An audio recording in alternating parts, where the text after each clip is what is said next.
2023 was a pretty good year for motorcycles, especially new models, companies breaking into new categories and things like that. And usually what that means is that the following year is just a refresh for most brands. Typically, they kind of alternate between new models, refresh old models. Well, one of my favorite manufacturers, in fact, my favorite manufacturer, Triumph Motorcycles, decided to start this year out a little bit different. They had a British Invasion tour where they are unveiling all the new stuff for 2024. And yes, there were a couple of refreshes, a couple of limited edition, special edition paint jobs and stuff. But they started this year out pretty strong and releasing a couple of new models. And the potential for the rest of this year looks pretty interesting. So we're gonna travel back in time to the year 3 days ago, where me and our buddy Ghost went to the 2024 British Invasion. Oh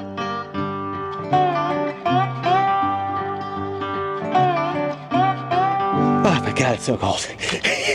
It really is. What's the temperature? What? Cold as crap. And we're in Atlanta at Wild Haven Brewery. We as in me and Ghost. And we're here because Triumph is showcasing all the new bikes 2024. And there's one bike. I only give a shit about one bike. I'm excited. I had a lot of fun the last time I was here. It's been a couple of years for the Tiger 660 and the Speed Triple RR debut. And this is another debut. So there's hopefully going to be fire eaters and like crazy stuff like there was last time. So we'll see. We'll see what's in there.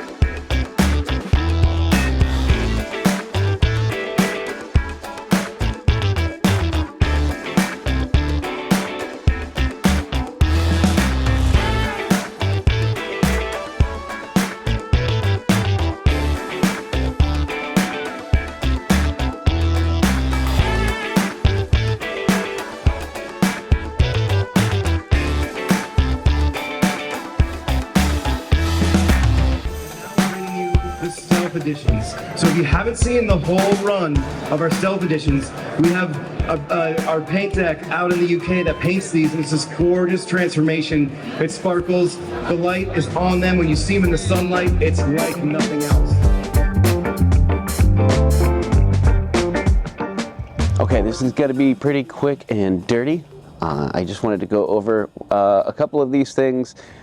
We're going to showcase a little bit of it, and then we're going to talk about what I really care about for this release at the end of it. There's going to be a lot of time on the last half of this video, specifically for the bike that I'm most excited about. And I'm most excited about not what it is, although it is pretty exciting, but what it's going to mean moving forward for 2024 for Triumph.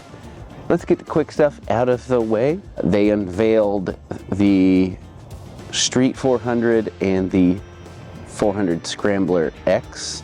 I was pretty lukewarm on these until seeing them in person. They look real great. The low displacement market is a really interesting one lately. The street one, I'm like, okay, cool. The Scrambler, seeing it in person, the thing looks real nice. I question its ability to scramble compared to some of the other Scramblers I've seen. Or even compared to their namesake, the 1200 XE, XC, and all those. Those things are very capable off-road machines. This one, it looked, I mean, it could probably do some, anything is an adventure bike if you are brave enough or dumb enough. It looked like it could do a little bit of hard pack, maybe some gravel, but it's raked pretty much like a sport bike. And it's got some low clearance, so I don't think we'll see these out on the trails as much, but I love the way it looked. It kind of looked like an old school flat tracker. It had the BMX style like motocross bars with the cross brace on it and the big thick foam pad. It's a really tall bike, given that it doesn't have a lot of ground clearance. It's mostly bike. All in all, they look nice, and when they hit showroom floors, you best believe that I'm going to be at Triumph of Roswell. Try to put my hands on these and try to get my leg over them and see what they feel like, and possibly take a test ride on some of these things. I have a feeling that these bikes are going to do real well in that market that they're in. Hopefully a little bit better than the 660s, which is a shame because the 660s are amazing. And speaking of 660s, they unveiled the Daytona 660. A lot of people are kind of miffed about this because it's not the 675, it's not a Daytona. Everybody keeps saying it's a Trident with a different bodywork on it. They have claimed that they have retuned the engine to produce more power, more torque. It remains to be seen. It looks real nice. It does kind of feel like, as far as the styling of it, it does feel like maybe a 660 with a different body panel on it, but again, that remains to be seen. I enjoy the 660s. I think they're slept on. I think they're underrated. The Trident has been one of my favorite motorcycles I've gotten to ride in a while. It's a lot of fun and it looks cool. The Tiger 660 Sport, although a dumb name because it's not a Tiger, it is a really good bike. I love that engine. You still get all the fun of a triple in that kind of easier platform to deal with. So again, another bike that I'm excited to see and actually put my hands on and see if I can get a couple miles on them.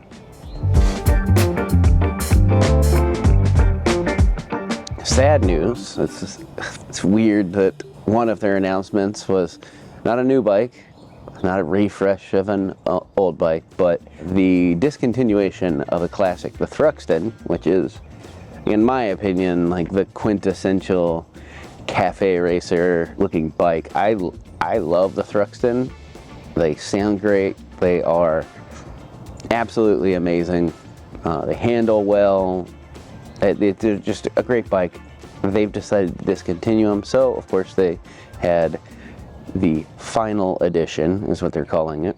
Not really sure. I mean, clearly they aren't selling enough.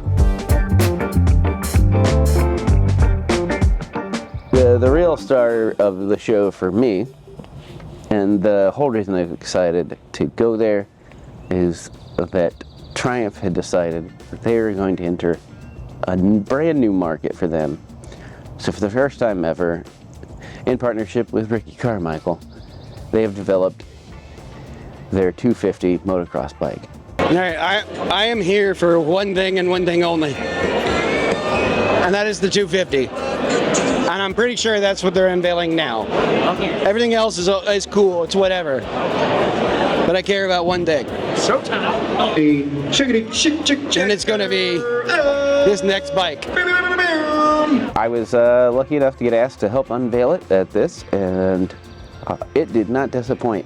Most motocross bikes, they look almost identical to me, save for the color of them.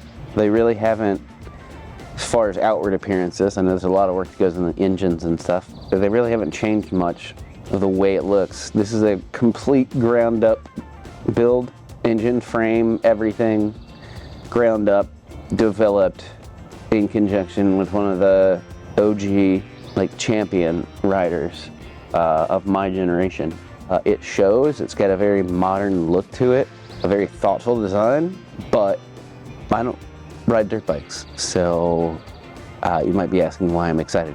Here's the thing, just knowing the way that the market moves and flows, when I heard that they were developing a 250 motocross bike, my brain immediately went to, well, there would be no reason if the platform is there not to do a 250 dual sport or something like that. I don't have any inside information or any inside baseball to share with you guys. They see no reason for them not to bring a 250 into a dual sport market. As long as they did it right, I'd be okay with it, and not have dirt bike maintenance intervals, and instead do more street maintenance intervals. And then from there, it's easy to surmise that they would maybe take the 400 platform and try to do something with that. They released this 250 to compete in Supercross, so Supercross has got two classes. So it's got the 250 and the 450. So are we going to see a 450? Are we going to see a 450 dual sport? Because that would be fucking awesome. I would love to have a middleweight, lightweight, should say, dual sport in the 400 to 500 range from Triumph. It might be one of those things where I get a new bike, because that would be the unicorn. Something that can do some highway and then do very well off-road and be lightweight. That would be pretty awesome. That's what I'm most excited about. It was awesome to get to see it in person and actually like look at the design up close, from the frame design to the bodywork. It's a very, very thoughtful motorcycle. I don't know any way that I would ever get to ride one like without just buying it, so I don't know that I'll be able to check it out. But when it hits the showroom floors, I'm definitely going to go check it out and see it and get a closer look in person and things like that.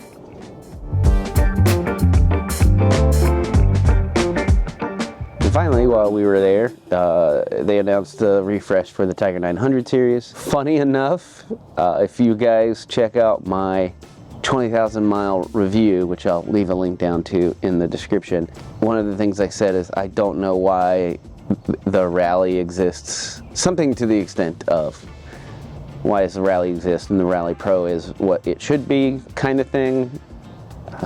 All those features shouldn't be gated behind a different edition. Triumph is one of those brands that has done that in the past, where they offer 17 different versions of the same bike and everything is pay gated. They got rid of that. The Rally is no more and the GT is no more, and instead it's basically there is the Pro version and that's it. And I believe they're doing that with the 1200 line too.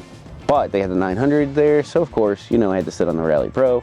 They've changed the seat, which is something that I could visibly and physically see the difference, feel the difference. It feels more in line with what the 1200 was, which is one of the seats that I think was the most comfortable any bike that I've ridden in a while. The color scheme is cool, but it's not matte khaki green cool, so it is what it is. The silver, black, and red looked really good though. They say they've eked out 40% more power, something like that, out of it. And again, if I can get on a couple of demos or something like that, or talk to my buddies over at Triumph Roswell when they get it in the showroom, then I'll definitely be trying it out and seeing how it feels compared to my 900 Rally. It was a pretty good showing. I am excited for what they showed, but I'm more excited to see what happens for the rest of the year for them, especially with the motocross and potentially the dual sport world. It is a pretty good showing on what I would have assumed to be a refresh year. At any rate, I had a lot of fun. It was a good event. It's good hanging out with people and seeing everybody again until they get them in showrooms and I can actually try some of these bikes out. That'll be it.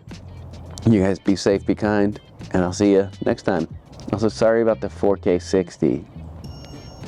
I had it on slow-mo last time and I forgot, so everything's gonna be kind of crisp. And